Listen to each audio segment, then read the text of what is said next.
The Defence Secretary's statement. Secretary of State John Healey. Thank you, Mr. Speaker. Today, HMS Prince of Wales set sail from Portsmouth, and I trust the whole House will join me in wishing the entire carrier strike group a safe and successful global deployment. Mr. Speaker, I wish to make a statement on the ongoing war in Ukraine. Today, Parliament returns from our Easter break, but during the last 2 weeks, Putin's illegal invasion of Ukraine has continued. Drone strikes, missile attacks, fierce fighting on the front line. On Palm Sunday, men, women and children in Sumy, on their way to church, were hit by Putin's deadliest attack on Ukrainian civilians so far this year, killing 35 people, including young children, and injuring over 100 more. We're united in condemnation of this brutal attack and of Putin's illegal actions. At this critical moment for Ukraine and for European security, we have stepped up the government's efforts for Ukraine, and we will step up further, both to increase military support for the fight today and to secure peace for tomorrow. Mr. Speaker, we cannot jeopardise the peace by forgetting about the war. So 10 days ago in Brussels, the UK convened and I co-chaired the 27th meeting of the Ukraine Defence Contact Group, alongside my good friend, the German Defence Minister, Boris Pistorius. 51 nations and partners from Europe, from the Indo-Pacific, from South America, came together at NATO headquarters, with the Ukrainian President Zelensky, the US Defence Secretary Hegseth, and the NATO Secretary-General Mark Rutte. We came together to step up support for Ukraine in the fight. Together we pledged a record €21 billion of military support to put Ukraine in the strongest possible position and to increase pressure on Putin to negotiate. Mr. Speaker, this year the UK is providing £4.5 billion of military support to Ukraine, more than ever before. And in Brussels, I announced 200 million of this support will be surged to the front line, with supplies starting to reach Ukraine's fighters within this month, including radar systems, anti-tank mines, and hundreds of thousands of drones. I also announced £160 million worth to help repair and maintenance of essential battlefield vehicles and equipment. This support will strengthen Ukrainian troops in the close fight now. It will also strengthen our industrial links with Ukraine and boost UK businesses. When President Trump talks about peace through strength, it is the commitments made through the Ukraine Contact Group that provide the strength to secure that peace. And despite President Putin's promise of a 30-hour pause in fighting, I can confirm that Defence Intelligence have found, and I quote, no indication that a ceasefire on the front line was observed over the Easter period. And 10,000 missiles and drones have been fired into Ukraine during this year alone, including from the Black Sea. So while Putin has said he declared an Easter truce, he broke it. While Putin says he wants peace, he's rejected a full ceasefire. And while Putin says he wants to put an end to the fighting, he continues to play for time in the negotiations. And the Russian military, continue to pressure Ukraine on a number of fronts. Mr. Speaker, I can confirm Russian military progress is slowing. Putin gained less territory in March than he did in February, less territory in February than he did in January. Ukrainian towns, which Russia has been targeting since before Christmas, have still not been captured. Ukrainian troops have still not been ejected from Russian territory in Kursk. Whatever ground Putin is taking comes at a huge human cost. Over 940,000 Russians have likely been killed or injured in the war so far, including 150,000 killed or injured this year alone. Last month, the average daily casualty rate on the Russian side was 1,300, almost double the rate of this time last year. While at home, Putin faces crippling interest rates at 21%, inflation running at over 10%, and the Russian government spending nearly 40% of its entire budget on this military campaign. I have to say, Mr. Speaker, in the days ahead, it is, however, likely that Russia will keep up attacks on the Sumy Oblast to help it reclaim nearby contested areas of Kursk. In central Donetsk Oblast, Russia is targeting urban strongholds such as Teresk, Povrovsk and Chaziv Yar. And in Kharkiv, Russia is continuing to make assaults towards the rail and logistics hub of Kupiansk. We do expect more ground to be taken, more Russian missiles to be fired into Ukraine. And that is why we must remain united for Ukraine, across this House, across this country, and across those nations standing alongside Ukraine. And we must step up support for Ukraine and pressure on Putin to force him to recognise that now is the time for peace, and continuing the war will prove much worse in the long run for Russia. Mr. Speaker, we believe peace is possible, and we must be ready for when that peace comes. So along with the vital military aid, the UK government continues this push for peace. The Foreign Secretary joined ceasefire discussions with the US, France and Germany and Ukraine in Paris last week, and in Brussels 10 days ago, along with my good friend the French Minister Sébastien Lecornu, I also convened and co-chaired the first Defence Ministers meeting of the Coalition of the Willing.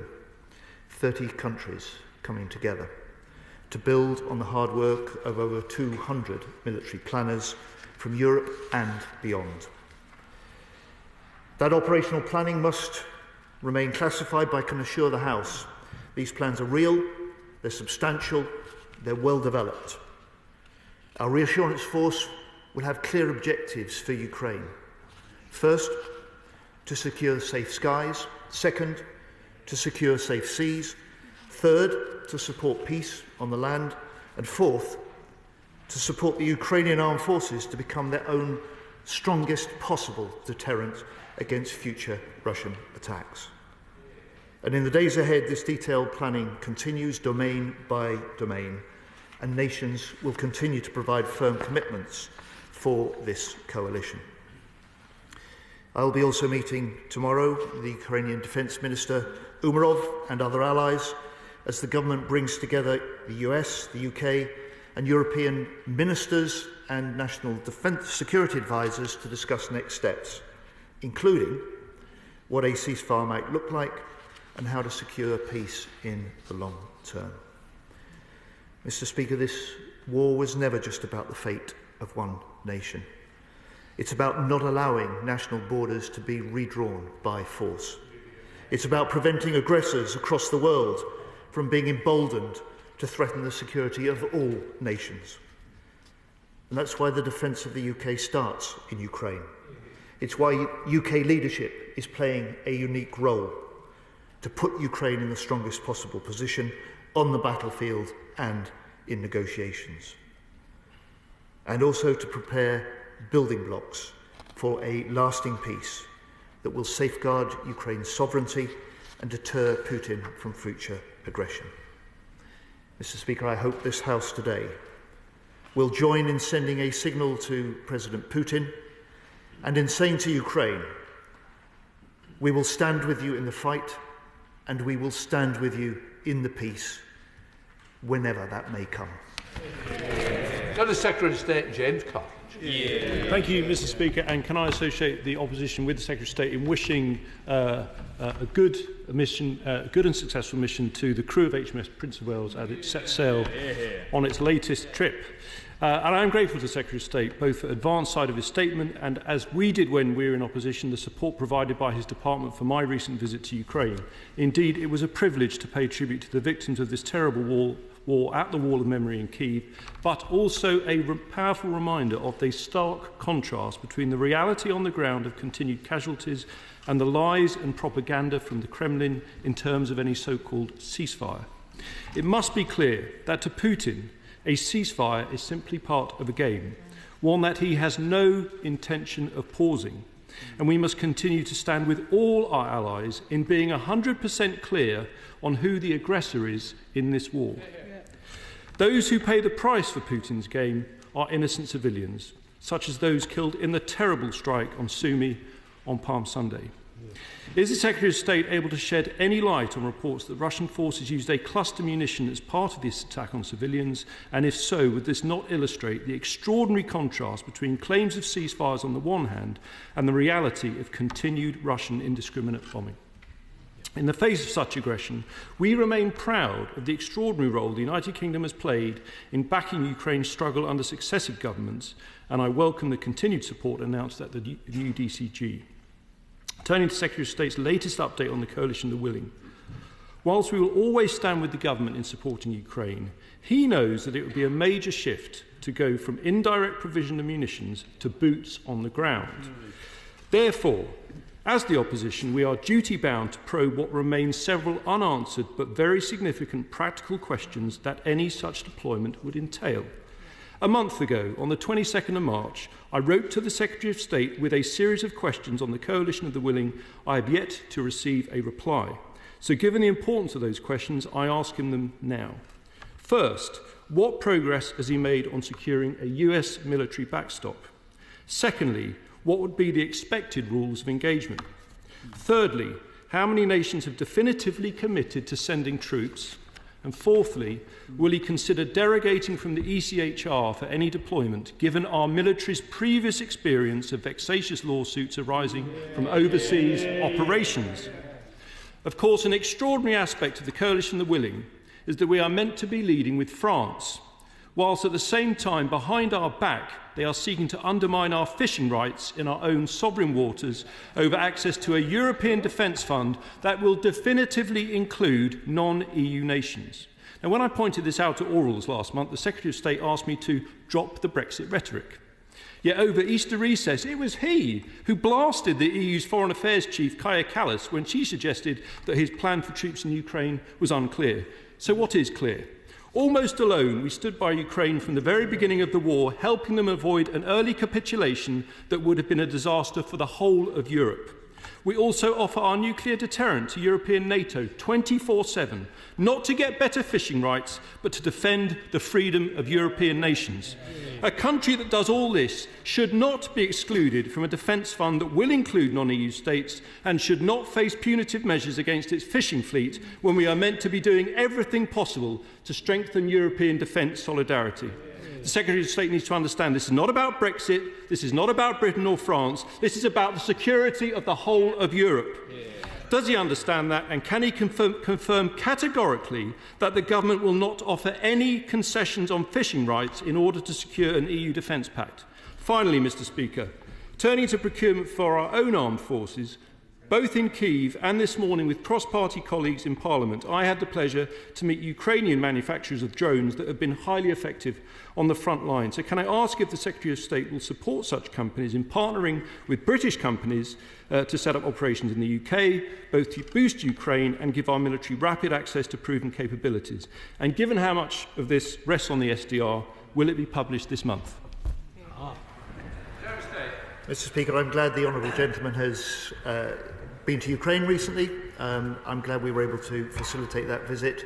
I'm proud of the number of members of this House from all sides that are regularly going to Ukraine. It has a big impact on Ukrainian population that don't necessarily hear our debates in the UK, but when they see British parliamentarians from all sides, and yourself, Mr Speaker, as the Speaker of this House in Ukraine, they know that this is a country that stands united and stands with them. The honourable gentleman is completely right to draw what he calls the contrast between Putin's claims of a ceasefire and the reality of continued brutal attacks, including on civilian population in Ukraine. Mr Speaker, he asks about the potential situation of a negotiated peace in which we, alongside 30 other nations, as part of the coalition of the willing, are considering how best we can help secure that as a lasting peace, which is what President Trump has promised to deliver. He will have heard the Prime Minister say, we are, if necessary, fully committed to putting British troops on the ground if necessary, and we do that because the security of the UK starts in Ukraine. He asked about the US, and both I and the Prime Minister in our discussions with the US have been clear that Ukraine, post a negotiated ceasefire and peace, will need long-term security assurances, and that there is a role for the US to play in those. On the ECHR, look, it's long-standing practice, Mr. Speaker, as the Honourable Gentleman knows better than anyone, of successive governments, that the UK deployments, home and abroad, will always comply with international law. That's what sets us apart from nations like Putin's Russia. And I'm not going to be drawn into any of the operational deployment and what that may look like, because the only person who benefits from that, Mr. Speaker, is President Putin. Two other things he raised with me. The High Representative for the EU, Kaja Kallas, and the question of a European Union UK defence agreement and access to the sort of EU programmes that they are stepping up and putting in place. He quite rightly says, we have a part to play, we have a contribution to make, and let me reflect what Kaja Kallas herself has said. She says, I think the UK is a very important defence and security partner. It is the most logical defence and security partner that we have, and it is a beneficial relationship to both sides. It's why she and we are committed to negotiating a defence and security agreement. And finally, on the question of drones, he is right to point to the significance of drones in this current battle. It is now the fact that more casualties on both sides and are caused by drones than artillery. And in terms of the UK-Ukrainian link, we have helped manufacture, supply in this country and in Ukraine over 14,000 drones since July in the last election. This is central to the Ukrainian defence strategy. It's central to the future of our own forces, and it's central to... And the SDR, Mr. Speaker, we've said many times, it's close to completion, it's being finalised, and it will be published in the spring. Chair of the Select Committee, Tanmanjeet Singh Dhesi. Thank you very much, Mr. Speaker. While it was saddening to hear about the continued colossal death and destruction in Ukraine, I welcome the Secretary of State's statement and indeed his leadership of the Ukraine Defence Contact Group, which by pledging a record 21 billion euros has demonstrated that the 51 allies are firmly committed to helping our Ukrainian friends in their hour of need.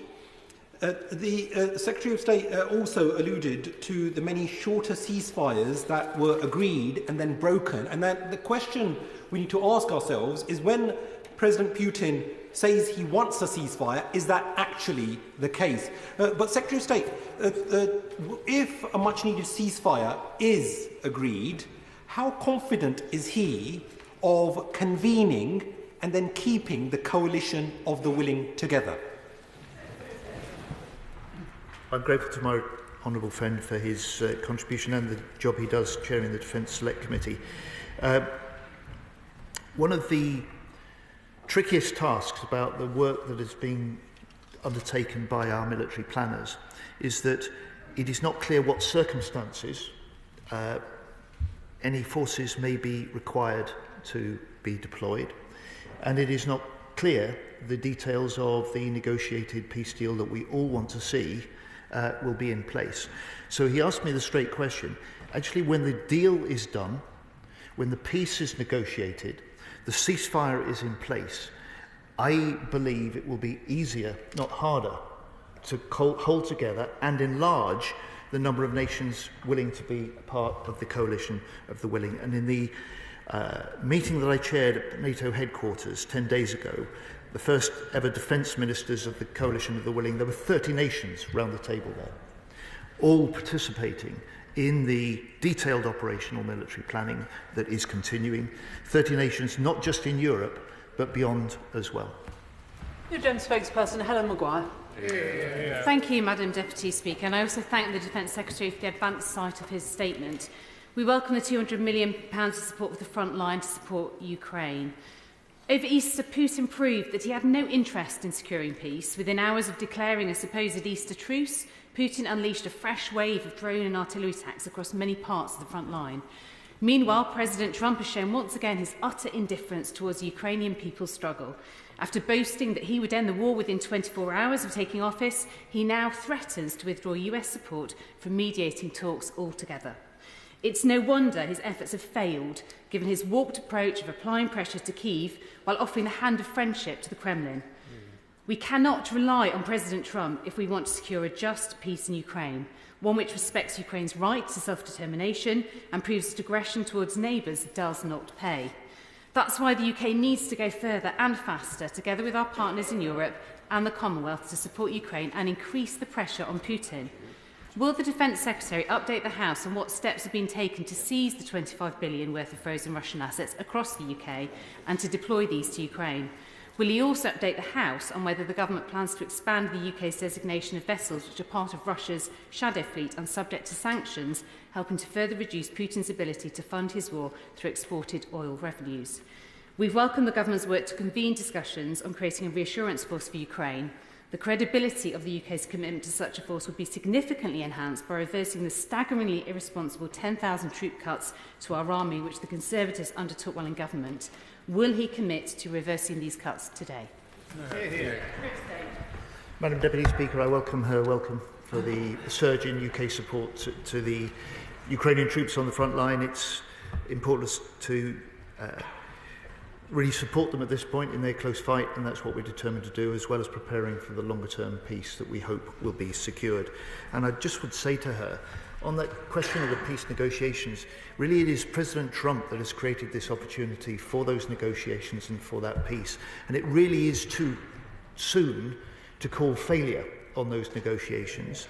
Everything about the determination of some of the significant US figures and the work that they're doing, the discussions that we will help support and play a part of in London tomorrow, demonstrate that there is a broad coalition of nations wanting to see a peace in Ukraine, wanting to see Putin negotiate seriously, and willing to take the steps to help bring that about.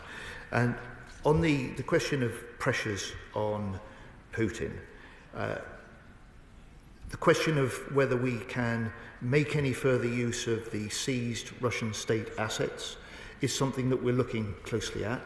It isn't just a question or a judgment for the UK. That will be much more powerful if that is done with other allies, particularly through the G7. And so that is if we make any progress on that front, that is the way that we will do it. Chair of the Foreign Affairs Committee, Emily Thornberry. Thank you very much. Madam Deputy Speaker, I've just come back from Ukraine. I went with other members of the Foreign Affairs Select Committee and can certainly confirm what we all know, that there is huge gratitude and affection for the United Kingdom in Ukraine. And whatever is going on the Western Front, it is actually a war that affects the whole of the country. And even when we were in the capital, there were 3 air raids in one day. But there is a desire by Ukrainians to reciprocate and to support us as best they can. And by necessity, they have become absolute experts in the use of drones and want to share their knowledge and skills with us in terms of training in the use of drones, but also in the development of them and the production of this new weapon system. Will the government be taking up this opportunity and working with the Ukrainians on this new weapon system? Yeah. Can I thank her for the job she's doing chairing the Foreign Affairs Committee and for her commitment to Ukraine and her recent visit. I'm proud of the UK's leadership on Ukraine. I'm proud of the way that it was led by the previous government, supported by us in opposition, and I'm proud to say that the official opposition now provide the necessary support for this government to step up still further the support that we can offer. On the question of drones, it isn't just a question, as she asks, of will we do this? We have been doing this. We have been doing this for some time. And I said earlier on in response to the Shadow Defence Secretary that since the election in July last summer alone, we have gifted more than 14,000 drones to Ukraine. In some cases, those are drones that we have made, designed, developed, made here. In some cases, we've done that jointly with Ukrainian companies. And sometimes we are now making sure that they can design and develop and manufacture for themselves in Ukraine, because it is the most effective way for Ukraine to reinforce their own armed forces and their industry. And it's the quickest way of getting into the hands of their frontline troops the necessary equipment and systems they need to fight off Putin's invasion. Father of the House, Sir Edward Leigh. What worries me is that President Putin has said that he will not accept NATO troops on the ground. But in the absence of NATO troops on the ground, could we not be back to a 1939 Sudetenland situation where the aggressor takes a slug of territory and then moves in several months later? So will the Secretary of State confirm that he is absolutely convinced, and perhaps he can convince President Trump, that in the absence of NATO troops on the ground, this is a worthless peace? Deputy Speaker, no one is talking about NATO troops. The Coalition of the Willing is a coalition of nations, many but not all NATO members, willing to come together, discussing the military options and the planning in close liaison with NATO, because it potentially has implications for NATO. But I would just say to him, President Trump is leading the negotiations. President Putin is not yet negotiating seriously. He is not in a position to lay down terms like that. And the securing the ultimate objective that President Trump, President Zelensky, and we all want to see, which is not just a peace but a lasting, durable peace, will require reassurance, and it will require security support for Ukraine while they develop the strength of their own deterrence to do that for themselves in the longer term. Derek Twigg. Can I congratulate my right honourable friend on the work he's done in terms of securing extra funding for defence, but also for Ukraine. It is clear that Putin does not want peace. All he's interested in doing is gaining Ukrainian territory. And we have to make a very clear message to him that we're not taking a step backwards, ourselves and our allies. And the only way we can get a just settlement for Ukraine is for Ukraine to be as powerful militarily as it possibly can be, and we stop the Russians taking more territory. So can I say to my own friend, I welcome the efforts that have been made so far, the additional funding, but can I say this, and I've said it once before, we will have to increase defence spending further, and the 3% by the next election will not be enough.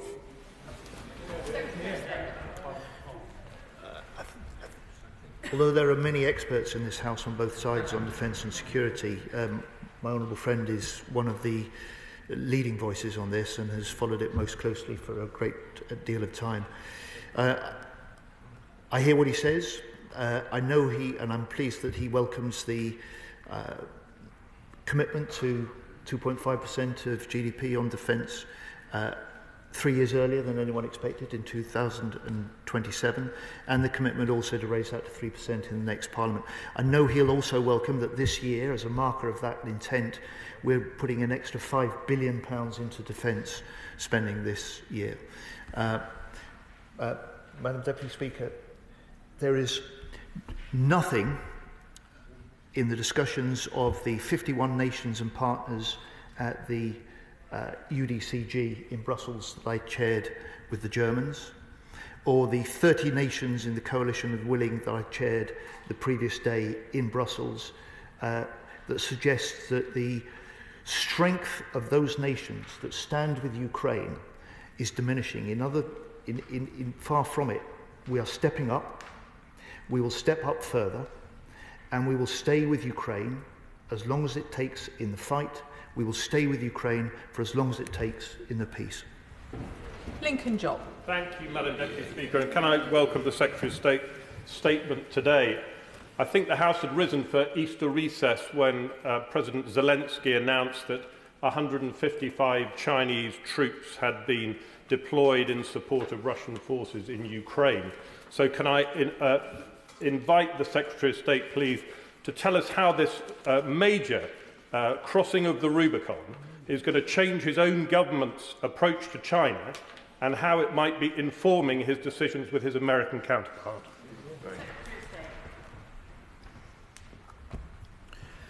Madam Deputy Speaker, I think what it shows, in the same way as the way that President Putin is increasingly relying on North Korean troops to fight his battles and on Iranian missiles in order to hit Ukraine, it demonstrates an underlying weakness, not a strength, from President Putin. And as far as China goes, it is part of the very strong messages that the Chief of Defence Staff gave and discussed with the Chinese when he visited recently his counterparts in China, that we see the importance of peace and stability of the Indo-Pacific as a matter not just for those nations in that region, that we see the future of Taiwan as necessarily one to be conducted by peaceful negotiation, not threats or conflict, and that very strong concern that for stability and security and the peace continuing in the Indo-Pacific is a matter that we want China to be very well aware of. Fred Thomas. Thank you, Madam Deputy Speaker. I thank the Secretary of State for his leadership on this topic, not just in the UK but in Europe. But my question to him is one around tactics. And over the weekend, I spoke on LinkedIn with a British sniper, former army. He's now fighting for the Ukrainians on the front line.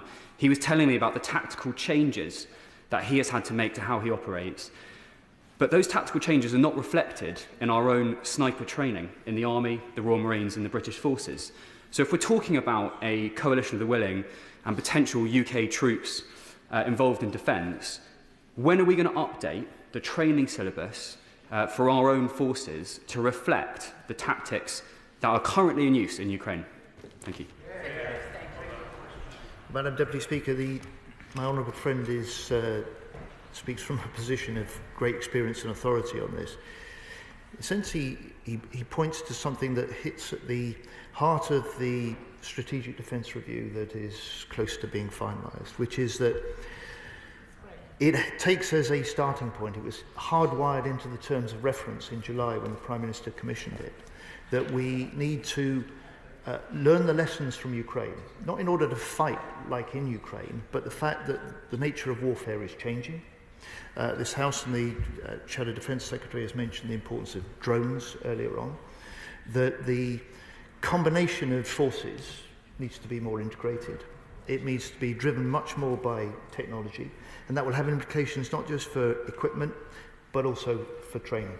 So I know he'll look forward to the SDR's publication. I know he'll be on the case, including from the Select Committee, to make sure that it's fully implemented, but I welcome his contribution to those debates. Sir Julian Lewis.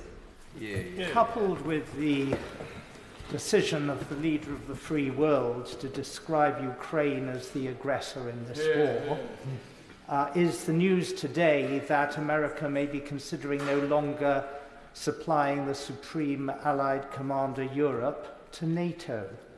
Is the Defence Secretary looking forward, as much as the rest of us are, to hearing what President Trump has to say if he comes to this Parliament as soon as September about how it is that the system that kept the peace in Europe for 50 years after the Second World War is no longer applicable for the future? Madam Deputy Speaker, he and I will both look forward to the President's visit to this country when it is staged. I would just caution him, I mean, he's so experienced in this that to chase the sort of most recent comments or to regard them as somehow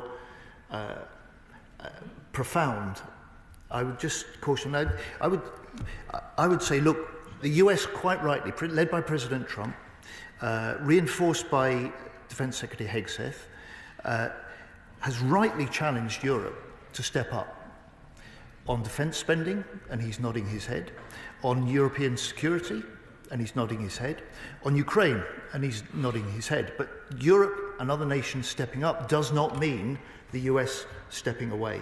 And when our Prime Minister, was in the White House with President Trump, they had, in public, on camera, a detailed discussion about NATO, and President Trump reaffirmed his total commitment to Article 5 of the NATO Treaty. Lillian Jones. Thank you very much, Madam Deputy Speaker, and thank you to the Defence Secretary for your statement today to the House. Madam Deputy Speaker, it's clear that Russia's aggression undermines our security right here at home in the UK. Does the Defence Secretary agree with me that the outcome of this war matters deeply to every one of our constituents across the country? Secretary of State. Madam Deputy Speaker, in the high politics of international peace negotiations, in the brutal drama and killing of the battlefield, it's often easy to overlook the fact that the strength of our ability as a nation, the strength of our ability as a government to offer Ukraine such support depends on the well of support of the British people. And my honourable friend is completely right that this battle for the future of Ukraine, the huge courage that Ukrainian men and women, military and civilians alike, are showing in resisting Putin's invasion, matters to us in the UK.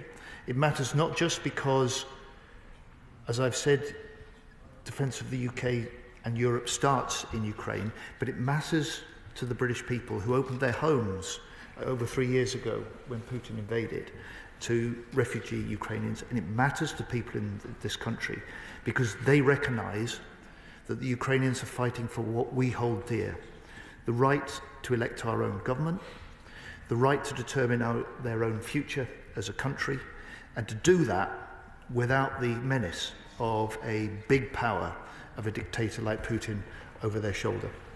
Will Forster.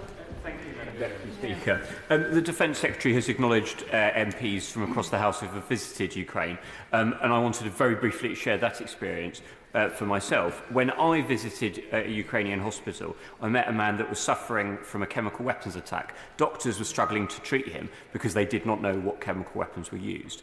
Please can the Secretary of State confirm what monitoring the MOD does of chemical weapons and other war crimes done in Ukraine, and how is the UK raising that with international partners?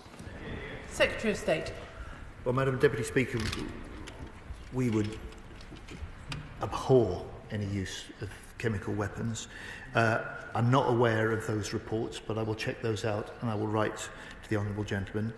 But he quite rightly points to the very sharpest end of this Ukrainian fight, which is those injured servicemen and women in Ukrainian hospitals. And the UK government, I'm pleased to say, from almost month one, was putting in place UK medical support, military medical support for the Ukrainian system. We stepped that up recently, 3 months ago, when I announced an increase in the support and the funding for that.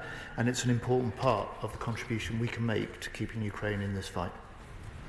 Clive Betts. Thank you, Madam Deputy Speaker. Could I very much welcome the comments made by my right honourable friend about the need to spend more of our defence funds on buying weapons made in this country. I think it's a really helpful comment, and the other day I was at BAE Systems, who are building a new factory in my constituency to produce artillery weapons, some of which I hope will go to the Ukraine.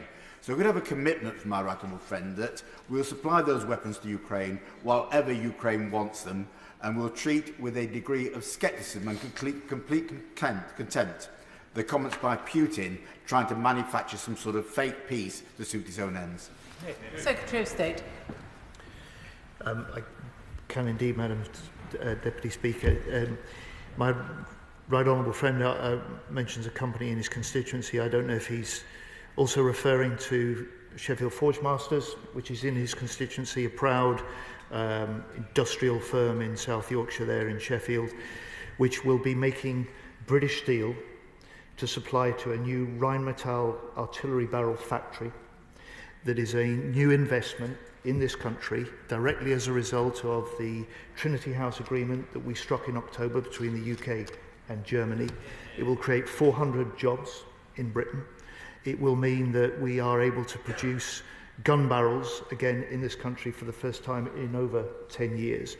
And it's a good example, just like the 1.6 billion that I announced a couple of months ago for new short-range air defence missiles for Ukraine, that will see over 5,000 of those produced in Northern Ireland, creating an extra 200 jobs in Talis, in Belfast.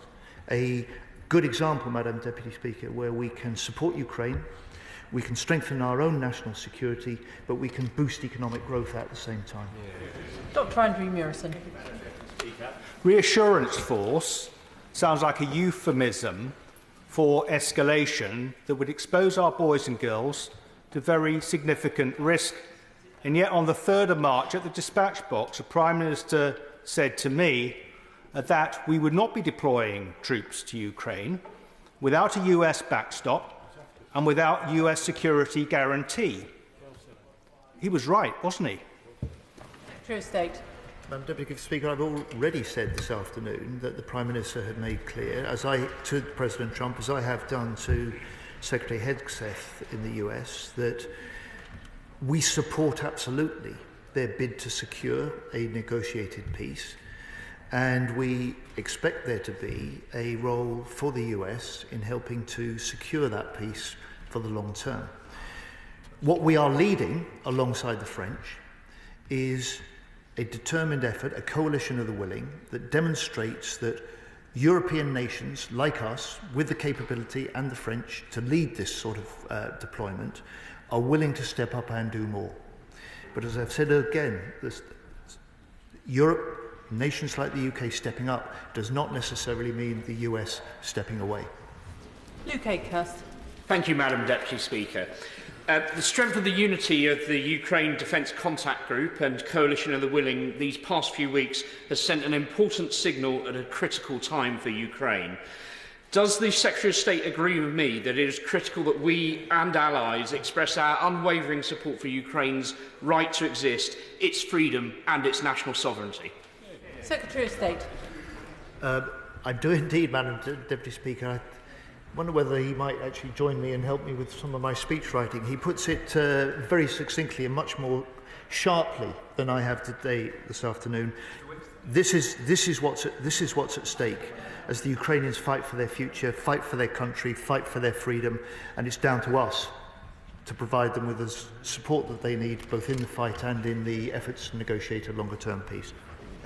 SNP spokesperson Dave Dugan. Thank you, Madam Deputy Speaker, and I thank the Secretary of State for his statement. There's much in it by way of a helpful update, but the key element of it for all of us should be on the final page where he says we must not allow borders to be redrawn by force, and that enjoys unanimous support. I have a question on the 4.5 billion. How much of that is rolled over from previous commitments, and will you update the House on how much of it is consumed in this financial year? How much of it is in cash support and how much of it is in materiel? And when it comes to potential air policing in Ukraine, this will be on top of air policing in the South Atlantic, QRA from Conisbrough and Lossiemouth, air policing in the Baltic and the Eastern Mediterranean. It would be, would it not, unconscionable to try and do that without a substantial new order of Transport Typhoon. State. Madam Deputy Speaker, he asks about the 4.5 billion. This is the scale of the military support to Ukraine this year. It's more than this country has committed at any time before. That is a combination of 3 billion a year this year, plus 1.5 billion from the proceeds of the seized assets that we are also deploying. We're doing this according to a joint plan with Ukraine for 2025 that we've developed, so that we look to supply what they need most. Alex Sobel. My old friend, the Defence Secretary, was quite right when he said that the announcement by President Putin of a pause in fighting over Easter weekend was a false promise. We see many false promises from Putin, and his aggression against not just Ukraine but against whole of Europe is really concerning.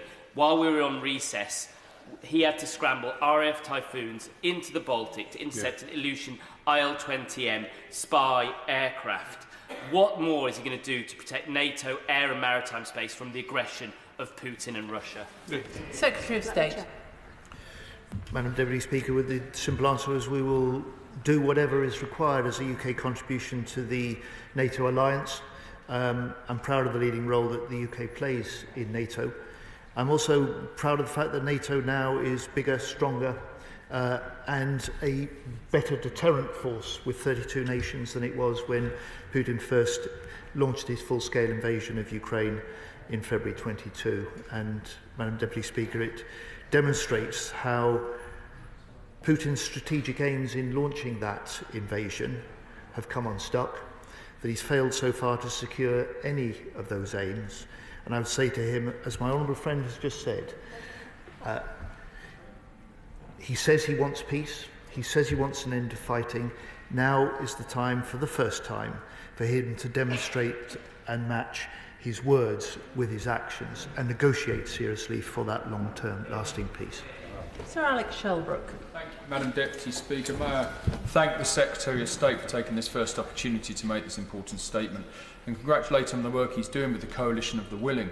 What's going to be important in that is understanding, building on comments from my right friend, the Shadow Secretary of State, what's going to be important in that is understanding the terms of engagement, if that is to happen, and secure a peace. Because what we can't allow to happen is where there's woolly thinking, if you will, and allow a situation like Srebrenica to happen again. So can you assure me that he's working very hard and it is on the agenda of what any terms of engagement would be, and people are crystal clear about what they could be to secure the peace?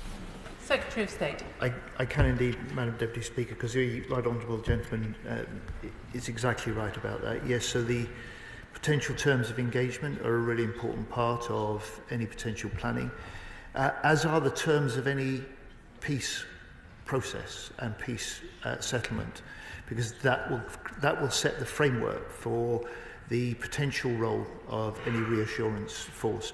But I can say to the honourable gentleman and to this House, at that point, at the appropriate point, this House will have a full opportunity to discuss and to debate these matters. Alice MacDonald. Thank you very much, Madam Deputy Speaker. I welcome the commitment of this government, both past and present, to Ukraine.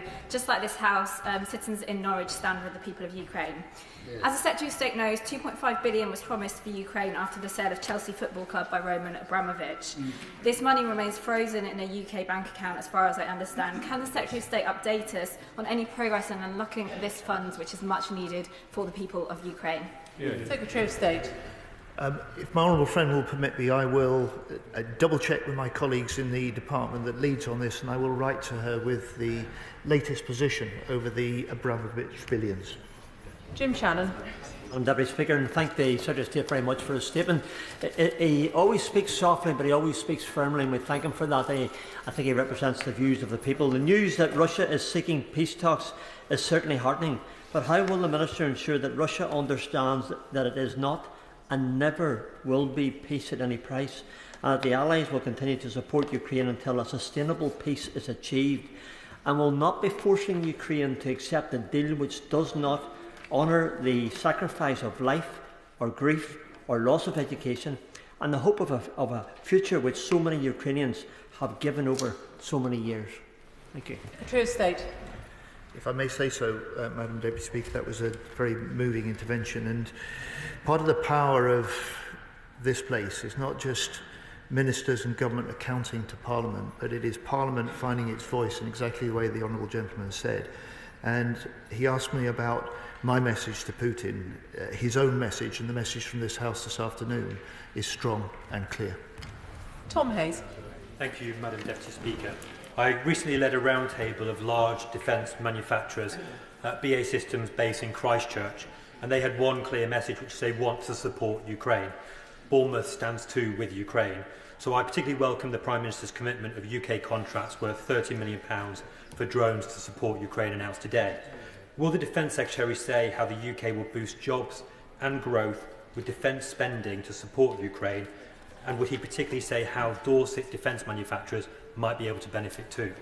Secretary of State. I'm grateful to my honourable friend for the message of support to Ukrainians from his constituents and from his businesses in Dorset there.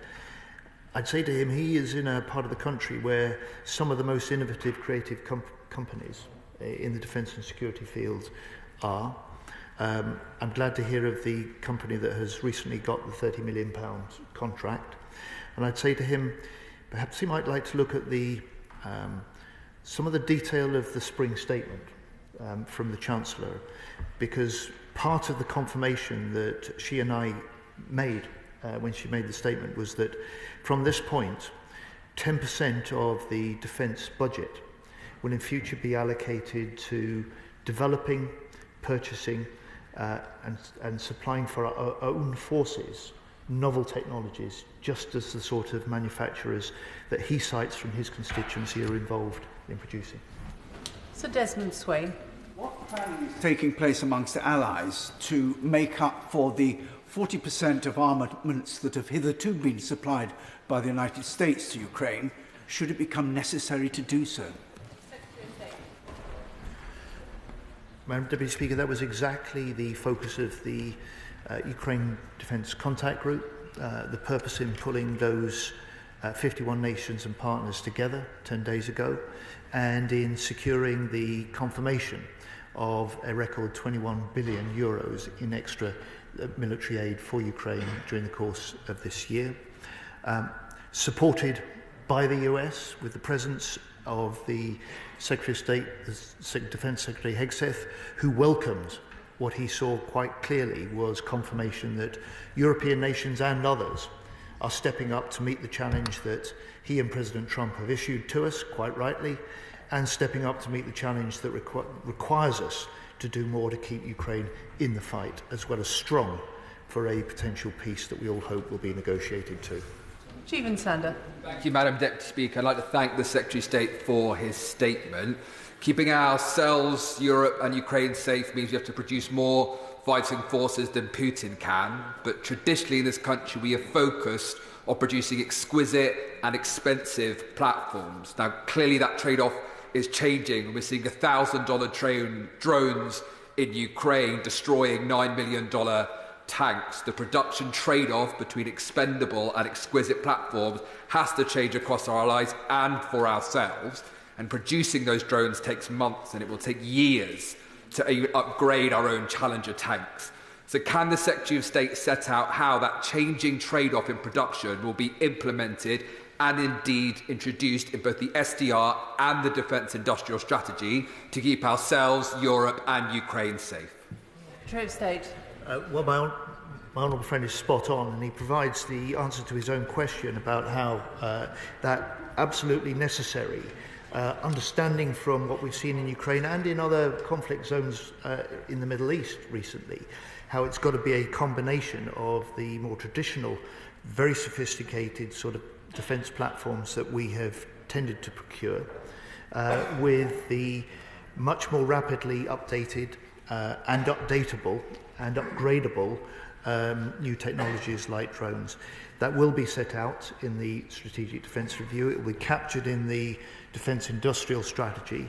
But I hope my honourable friend will see the announcement that I've just referred to in the spring statement of a determination to earmark 10% of the defence equipment spend in future from this year on for novel technologies such as the ones that my honourable friend cites. David Mundell.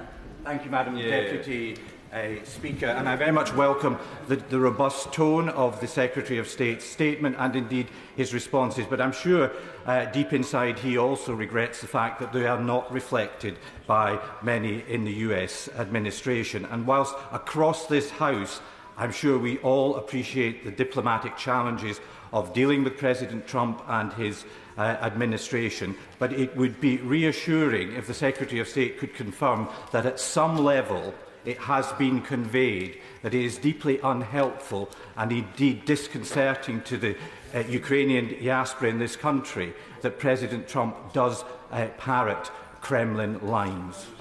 Secretary of State. Madam Deputy Speaker, President Trump has created this opportunity. He's created this opportunity of a ceasefire, which the Ukrainians, as a party of peace in this process, have declared they're ready to accept. He has created the opportunity for a negotiated, lasting peace. Our job is to reinforce his efforts in doing so. We are doing just that. We're supporting the Ukrainians in those negotiations. We're supporting the US and contributing to those negotiations where we can. And the next stage of that will be in London tomorrow. John Slinger. Thank you, Madam Deputy Speaker. Our Prime Minister has convened the largest, strongest group of countries yet behind a just and lasting peace in Ukraine. Does the Defence Secretary agree that the UK has a unique leadership role in securing peace, and that this extends beyond the provision of military assets to galvanising all our allies on upholding shared values, that we help our friends stand up to bullies, that we believe in sovereignty, and that we protect the rules-based system? Because in the widest sense, the long-term defence of the UK is happening in Ukraine. Secretary of State. I do indeed agree with my honourable friend, Madam Deputy Speaker. The UK does indeed, as he said, have a unique leadership role here, alongside, in this case, the French with the Coalition of the Willing. And what I've been struck in the discussions and involvement that I've had with military planners and with defence ministers and others on this is that other nations recognise that unique role and responsibility the UK and indeed the French have. They welcome it, but in each case, every nation has a contribution to make as well, and that's what we're trying to marshal at the moment through the military planning detail and through the reinforcement of the Coalition of the Willing. Sir Bernard Jenkins. Thank you, Madam Deputy Speaker. To what extent does the 39-member coalition accept that the United States is still the indispensable partner in any so-called peacekeeping operation? Because unless a peacekeeping force in Ukraine is ready and prepared to fight and to defeat the Russian armed forces, there is no point in it being there. Indeed, as my honourable friend said earlier, it would be just a victim of another tragedy. And to that extent, this EU-UK proposed defence agreement, to what extent will it be the primacy of NATO recognised in any agreement? Because again, we don't want inadvertently to send a message to the United States that NATO is over, we no longer need the Americans, we're going on our own, because we won't be capable of doing that for decades. Secretary of State. Well, the right honourable gentleman is right. NATO is the cornerstone of our European security. That is the fundamental, and it is the starting point for any future planning. The potential for the EU and UK to strike some sort of defence and security pact or agreement is a recognition that the EU and the Commission also have a role to play, and their recognition that the UK needs to be involved in those programmes,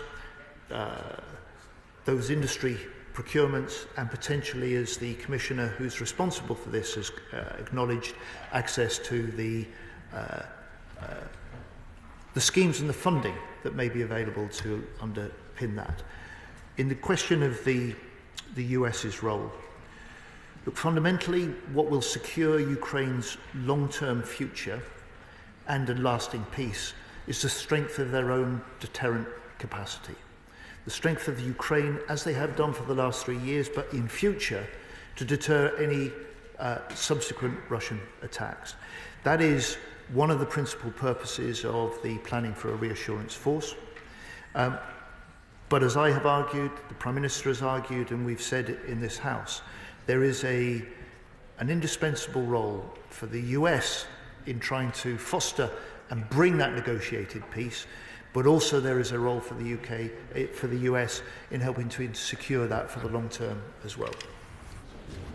Chris Vince. Thank you, Madam Deputy Speaker, and I thank the Secretary of State for his statement and his ongoing leadership on this issue. And actually, the shared voice that we have across this chamber, I know the people of Ukraine will be very pleased and very, hopeful because of that.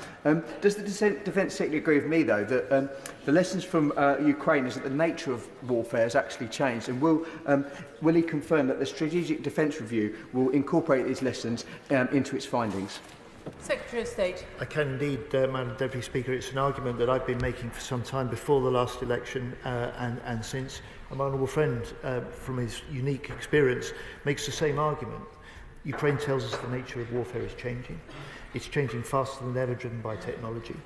We have to adopt and incorporate those lessons for our ability in future to equip our own armed forces so they are fit to fight in the way that's going to be required to deter adversaries in the future, but also to keep us safe. Richard Ford. Thank you, Madam Deputy Speaker. I'd like to congratulate the Defence Secretary on co-chairing the 27th meeting of the Ukraine Defence Contact Group.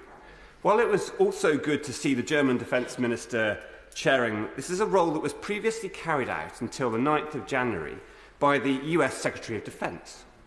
The Defence Secretary Hegseth did attend earlier this month, but it was a remote attendance across a secure platform. If we see in the coming weeks any reduction in US air defence for Ukraine or other support, other materiel, how might the UK respond? Well, the Honourable Gentleman's been in the House long enough to know that I can't possibly and I won't start responding to hypotheticals like that, but I would just say, look, the part of the US challenge of the new administration was to say to European nations like the UK, step up.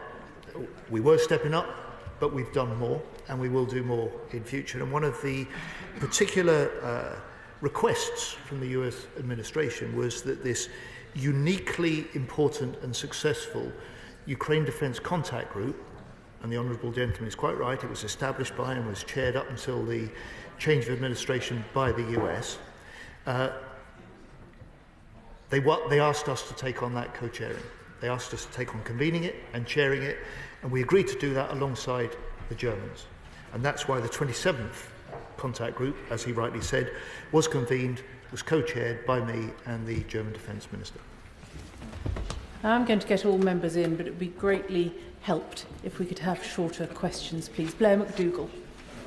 Over recess, I delivered a message of solidarity from the Church of St Andrews in Barrhead to St Andrews Church in Butcher, the site of a horrific massacre. That brutality, it was clear when I was in Kyiv, it has meant that the Ukrainians are still determined to fight, but again and again they raised their concerns about their exposure and their over-reliance on American air defence. What can we do to mitigate that? And what consideration has he given to creating an integrated air defence zone in the west of Ukraine? Secretary of State. Well, Madam Deputy Speaker, I'm grateful to my honourable friend for being out in Ukraine, demonstrating the solidarity of this side of the House and the House in general. He will have had in his conversations from the Ukrainians that sense from the civilian population, their overwhelming priority is their defence, as he said. It's why the announcement of the 1.6 billion that I put into new short-range defence missiles, the LMMs, to Ukraine was so important. But it's also why the work that we've done in recent months alongside Denmark to develop Gravehawk, a new innovative technical system to help reinforce Ukrainian air defence systems that we will be able to roll out more generally, is so important. And it's that combination of innovation, industrial speed and partnership with Ukraine, which in the end is reinforcing Ukraine's ability to fight for itself and protect itself. Sir John Whittingdale. The Secretary of State rightly began his statement by condemning the Russian missile attack on Sumy on Palm Sandy, which killed civilians and children. However, he will be aware of Russian claims that this was a military target, that 60 Ukrainian military commanders were killed, as were NATO servicemen who were, quote, in charge. Can he confirm that not only will we provide increased military support to Ukraine, but we will also step up efforts against Russian lies in the information war? State. I can indeed, Madam Deputy Speaker. These were men, women and children on their way to church. There were children that were killed as part and severely injured as part of the attack. And Madam Deputy Speaker, I know you want short questions and short answers at this stage of the statement. Alex Ballinger. Thank you, Madam Deputy Speaker. With other members of the Foreign Affairs Committee, I was in Ukraine before Easter, where, whilst we were in Kiev, there were 3 separate airstrikes, or air attacks, I would say. Fortunately, the air defence in Kiev is particularly good, but that is not the case elsewhere in the country. Could the Secretary of State say more about how we are supporting Ukraine on air defence, and whether we're considering supporting the new Sky Shield system? Secretary of State. In short, Madam Deputy Speaker, we have given, alongside drones, the highest priority to what we can do to support air defence systems in Ukraine. I've mentioned some of the recent commitments that we've made and deliveries that we're undertaking, and during the course of 2025 we will develop and deliver more of those. Jeremy Corbyn. Madam Deputy Speaker, and I thank the Secretary of State for his statement, and he quite rightly drew attention to the huge losses of Russian troops in this conflict, and of course equally huge numbers of losses on the Ukrainian side. Does he see any prospect, after the unsuccessful attempts at a ceasefire over Easter, of anyone else intervening to try and bring about talks between Russia and Ukraine that could lead to a lasting ceasefire, that could lead ultimately to a settlement? Pope Francis, the late Pope Francis, tried to intervene, as did the African Union and a number of Latin American leaders. This war cannot go on forever. There has to be somebody intervening to try and bring about a process that will lead to a ceasefire and thus no more loss of the tragic loss of so many people's lives. Secretary of State. Well, the right honourable gentleman is right. This has to end. It has to end in a process that can lead to a political and negotiated settlement. My view and the government's view is that the best chance of that, the momentum behind the negotiations at the moment that are American-led, are what we need to throw our weight behind and try and ensure can succeed. Josh Dean. Thank you, Madam Deputy Speaker. I know that my constituents will have been horrified by Russia's conduct over Easter, not least the Ukrainian families that have found safety in our community. So does the Secretary of State agree with me that Russia's actions over the Easter weekend show that Ukraine is still very much in a fight against Russian aggression, that they deserve our fullest support, and will he take this opportunity to reassure the Ukrainian families in my community that that is exactly what Ukraine will have? Secretary of State. Well, I pay tribute to my honourable friend's community and the welcome and that they've shown to Ukrainian families that are part and parcel of their community now. And I hope his constituents and the Ukrainians amongst them will be reassured by the strength of the cross-party support in the House this afternoon for their continued fight and for our determination to try and secure with them a long-term peace. Mark Pritchard. Thank you, Madam Deputy Speaker. On the reports that the US have withdrawn intelligence sharing with Ukraine, does the Defence Secretary believe that's an exaggeration? And if not, does he believe the UK and the coalition of the willing, trusted partners in that coalition of the willing, can do a workaround on intelligence sharing? Secretary of State. Madam Deputy Speaker, there was a moment when intelligence sharing with Ukraine was paused. That was restarted with the momentum behind the talks and the point at which Ukraine and the US were back on the same page. I'm proud to say the UK played a part in doing that, and those arrangements are an important part of Ukraine being able to withstand the onslaught from President Putin. Thank you, Madam Deputy Speaker. To support our Ukrainian friends, we need a robust, sovereign industrial base. Now, one proposal to help finance this and enhance supply chain security is the creation of a multilateral armament bank, such as the proposed Defence, Security and Resilience Bank. Does the Minister agree with me that the Government should explore this potentially game-changing solution? Secretary of State. Madam Deputy Speaker, yes, I do agree with my honourable friend, and we are. It is part of the preparation for the defence industrial strategy, because we want to find ways of maximising the investment, going to British firms and British jobs, making a contribution, important contribution, not just to the defence and security of our own country, but those of our allies as well. Luke Evans. Thank you, Madam Deputy Speaker. And rightfully, this House spends a lot of time talking about Russia, but of course Russia can't act without Belarus. Would the Secretary of State update us of the discussions in terms of what Belarus's role has been in this case, and also whether that was discussed in his meetings he's recently had? Secretary of State. Madam Deputy Speaker, to be quite honest with the honourable gentleman, Belarus was not discussed. It's Russia that is doing the active invasion and the attacks. Belarus is certainly an ally of President Putin, but they're not active participants in this attack on Ukraine. Chris MacDonald. Thank you, Madam Deputy Speaker. In his statement, the Secretary of State was right to link the record level of spending on Ukraine with the opportunity for UK industry. But I'm sure he'd agree that this opportunity is also a challenge, both for scale-up of the industry and also, as we've heard, for the development cycle for new technologies as well.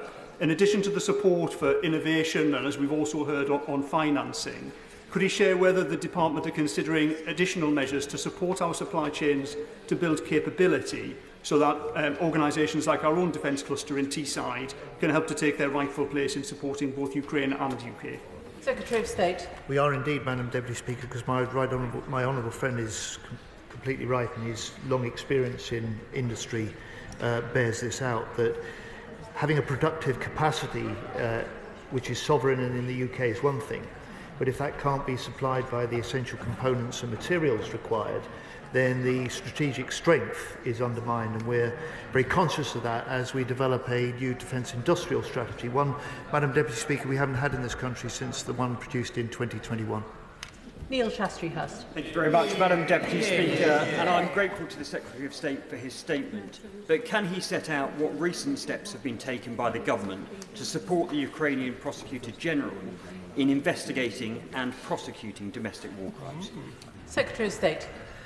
Yes, Madam Deputy Speaker, the Speaker will be aware of this from his recent visit to Ukraine, in particular to Bucha, and the Honourable Gentleman will know that from the outset the UK Government, under the previous regime and this one, has continued to support, with legal expertise and funding where it's helpful, the evidence gathering and potential case building that I hope will lead to the prosecutions that he also wants to see. Cameron Thomas. Thank you, Madam Deputy Speaker. The Secretary of State spoke of sending a clear signal to Vladimir Putin. I do hope that his US counterpart won't take that too literally. I would, regardless, prefer to be sending drones the way of President Zelensky. £25 billion in frozen Russian assets would buy an awful lot of drones. I hear what he's saying, but I plead with him to take the lead on this and let the Ukrainians win in their finest hour. Secretary of State. Deputy Speaker, I hear what he says. I hope he heard what I said in response to his front bench spokeswoman on that. Bernard Objective. Media reports and statements from representatives of the US administration in recent days have suggested various options for Ukraine's post-war borders, many of which see the ceding of Ukrainian sovereign territory. I appreciate the Defence Secretary will not want to comment on media speculation, but given his commitment to a just and lasting peace in Ukraine, ahead of those talks tomorrow, what are the government's red lines regarding any peace proposal from the US as mediator that recognises occupied Ukrainian territory as Russian? And I include Crimea within that scope. Secretary of State. I'm sorry to disappoint the honourable gentleman. He cites media reports and then says that he doesn't expect me to comment on them, and I won't. Sammy Wilson. Speaker, I welcome the fact that the government has once again stood firm with Ukraine as they fight to defend their territory and send a message to dictators that you cannot change borders by military force. But he has been asked twice already today. We're giving £21 billion worth in munitions, etc., to Ukraine. But there are billions of assets, Russian assets, which were seized as part of the sanctions we imposed in that regime, and we haven't got an answer from him yet. What progress is being made on that? And does he not fear, like me, that given the transactional nature of the way in which President Trump approaches these negotiations, these assets could become part of the negotiations, Russia could hold on to them and avoid the sanctions and avoid paying for the carnage that they've caused in Ukraine? Well, as I said to the honourable lady who speaks for the Liberal Democrats, work is going on with allies on that question of the Russian allies' assets. I'll just say to him, look, our first focus at the Ukraine Defence Contact Group was what can we do now, what can we do quickly, what can we do in order to keep Ukraine in the fight today, because it's important that we don't jeopardise the prospects of peace by forgetting about the war, and that's where the 21 billion euros of a record level of commitment came from that meeting in Brussels 10 days ago. John Cooper. Thank you, Madam Speaker. Thank you very much. It better be good. It better be good. I think it's something quick. Madam Deputy Speaker, I return to the question of fishing, and it's right that we draw together with our European allies to fight and bring this war to an end. However, it cannot be right for the French to leverage in fishing negotiations for defence spending. Will the Secretary of State press on the Prime Minister the need to defend our fragile coastal communities and make clear to Paris that this cannot be helicopters for haddock, it cannot be mackerel for missiles? Well, Madam Deputy Speaker, that was worth waiting for, and I thank the honourable gentleman for his question. Look, my first focus as Defence Secretary is securing a defence and security agreement, and seeing that as the passport to British firms, more British jobs, as we can play our part in some of the Europe-wide procurement programmes and industrial developments we need to see. Can I thank the Defence Secretary for his statement? I'll allow a few moments for the front benches to swap over.